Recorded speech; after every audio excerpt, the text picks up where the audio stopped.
Hello, I'm Jennifer from Me Time. Today in this tip video, we're going to talk a little bit about how to clean your embroidery machine. Joining me today is Vicki, and we're glad that you're here today, Vicki. Thank you so much for having me. It's good to be here, and I'm excited to show everyone some tips and tricks on how to clean your machine. Yeah.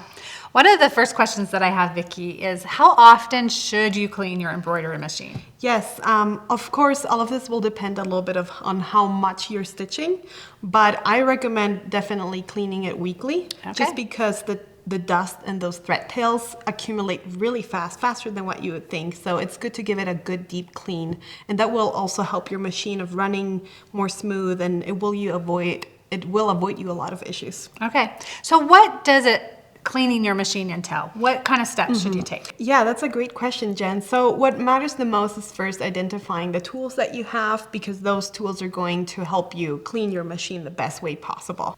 So to clean your machine, you're definitely going to want a brush. The brush usually comes with your machine, and this is very helpful. But if you also want some additional materials and tools that I highly recommend, we have this kit in our store that brings an extra screwdriver in case you are missing yours that came with your machine.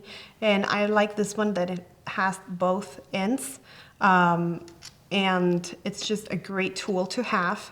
And then we have these little swaps that have this tip made of kind of like this cotton. These are great tools as well, and I definitely highly recommend some tweezers to catch all of those little threads that fall. And I also recommend our microfiber cloth to clean the screen, to clean the machine, and these are some basic tools that you will need in order to clean your machine. Okay, that's great. Thank you, Vicki. Yeah. Okay, Vicki, all machines need to be cleaned, Yes. but do all machines need to be oiled as well? That is a great question, and that will depend on which machine you have. For example, Yuki's and Bernina's need oiling, but some other machines don't. And so I think it's very important that each person reads the manual and the manufacturer where they came from, so that they can know about oiling your machine. Okay. You will probably, though, if you have a machine that needs to be oiled, it will depend on how long of a stitch out you're doing, how much you're using your machine, but it will probably be once a week. Okay. And if you have cleaned your machine, you have switched your needle, and your machine is still running into maybe some little problems like making weird noises, the cost can be highly that your machine just needs a little bit of oil. I recommend, though, not overdoing it, because excess oil can also be a problem. Okay. So can I always do it myself, or do I have to take it to someone to get it Oh, oiled? you can definitely do it yourself, but I want to tell everyone here to not be afraid to ask whoever is doing the maintenance of your machine. You can ask, hey, I don't know how to do this. Can you please teach me? And they will teach you how to do it on each specific machine. But I'm also more than happy to just explain a little bit further how to do this, and I can kind of demonstrate that. Yes, please show us how you would clean the machine. Yes, I'd love that. definitely. So first thing is that I like cleaning the top first. Just because that way, if you're cleaning, the dust will fall down, and it's just a logical way to approach cleaning your machine. So first, you're gonna want to remove any kind of bobbins that you might have here or here. Anything that's on your machine, you're gonna want to remove it and take it out. Then you will want to use your microfiber cloth. In this case, I'm using the one that I got in my kit that you can find in Me Time, in the Me Time website. And this kit comes with this microfiber cloth. So first I will start cleaning the top, kind of just very thoroughly on all of these little places. You will find that a lot of dust and little thread tails will accumulate in this top area. Why is it important to clean the top area? It's because the more dust there is here, then the more issues you might have, because that dust will go into your upper thread and will feed through your machine, and it will then create issues when you are stitching. So first I kind of like just cleaned this top part and make sure that there is no dust and no thread tails. If you want to go into like smaller places like this, for example, I use these little swabs. You can also use cotton swabs, but I really like the small ones that come in your kit because they can really reach those tiny little places. And you can give it a very deep cleaning.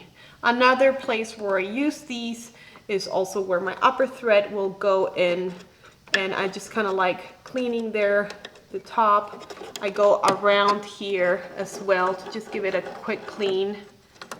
And of course, where I want my bobbin, I also like cleaning that one. I also always like checking if I have thread that has sometimes accumulate here at the bottom. I kind of like cleaning it there, and then I just put it back where it was. So that would be for the top. After you're done cleaning the top of the machine, I would go down and with the same microfiber cloth, I would go ahead and clean the screen. I like washing my hands before I do this because if you have any oils or like lotion on your hands, it's easier to get some spots on it. So I just kind of like going in like the circle motions, and I first do kind of like all of the screen, and then I use 1 or 2 fingers to go into like those corners and around the edge of my screen. And with this, you should be able to remove all of the fingerprints and maybe other stains that your touch screen might have. Once you are done with cleaning the upper part and your screen, you're gonna go and clean where your bobbin case is. So in my case, I am cleaning on a baby lock, and this one has the plate is, I need a screwdriver in order to take that plate out. Other machines don't have screws, and you just kind of have to remove, the protection of the bobbin, and then you're just gonna kind of like lift the plate like that. So it will depend on which machine you have, and that's why it's important that we are all familiar with our machines. But with this specific one, in order for me to remove all of this, I need to remove the plate. So what I like doing is first kind of unscrew a little bit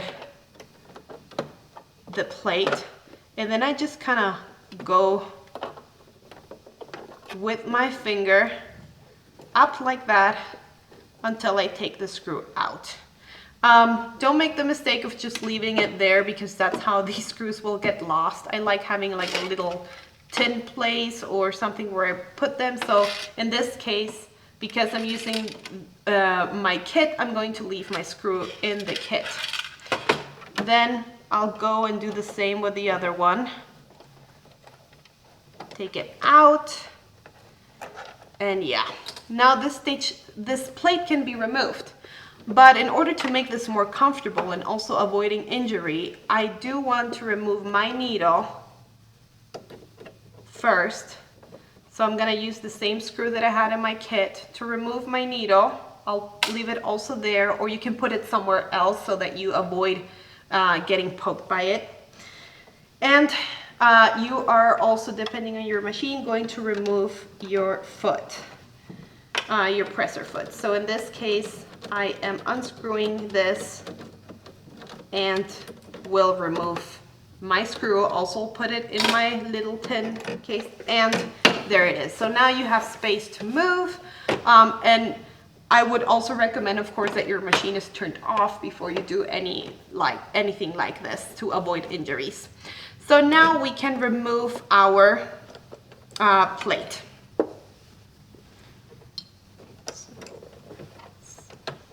So I'm coming from here and removing the whole part. And first I will clean the plate that I just removed. I'll use my microfiber cloth and just kind of clean the you can see all the dust that accumulates there. And for that purpose, I will go ahead and use my swabs and go to these tiny little spots here. And you can see how much dust I am removing. This is one of the reasons I like these cotton swabs. It's because they just, all of the dust and the thread tails will adhere to that tip. So you can just keep cleaning this, and you can then just kind of like take the excess threads out, and then you can keep using this one, or you can just grab a new one from your kit. So after cleaning this thoroughly, I will go ahead and clean the part where my bobbin is. So usually this is where all of our thread tails are going to accumulate, where the dust is gonna go, and when this is not clean, then your machine is gonna run into some issues. So the first thing that I'd like to do is take out my bobbin case. And you can already see that there are some threads, right? So for this, I like using my brush and just kind of cleaning around my bobbin case. And if there are smaller spots that I need to get into, like these little holes over there, I just like cleaning around with my swabs. You can see how dirty it's getting, so these really help. Once you are done with your bobbin case, you can set it aside and go into the area where your cutter is and everything. So for this, I like using the tweezers. The tweezers also come in your kit. And with these tweezers, I just go in there and grab any thread tails that I can find. So, for example, here, I just found this little piece there that was where the cutter is. So don't be afraid of just pulling these threads and kind of taking those threads out, those thread tails. And once I have taken out the excess, I like going in with my brush. And here's something about the movement of the brush. You don't want to be pushing things down. You kind of want to go up like this so that things just come out to the surface and you don't bring them down farther down into your machine. So look at that. All of that dust is coming out, and this is why I encourage everyone to just go with this motion with your brush and just going up like that, because if I was going down, all of this would be going into the machine, and that's exactly what we want to avoid. So I just go into all of the corners, and oops, there I found a thread, and I'm gonna pull it with, look at that, a big thread that was just stuck in there. And once I am done cleaning with my brush, I will go and clean the little details with my little swab, and go and thoroughly clean all of the screws,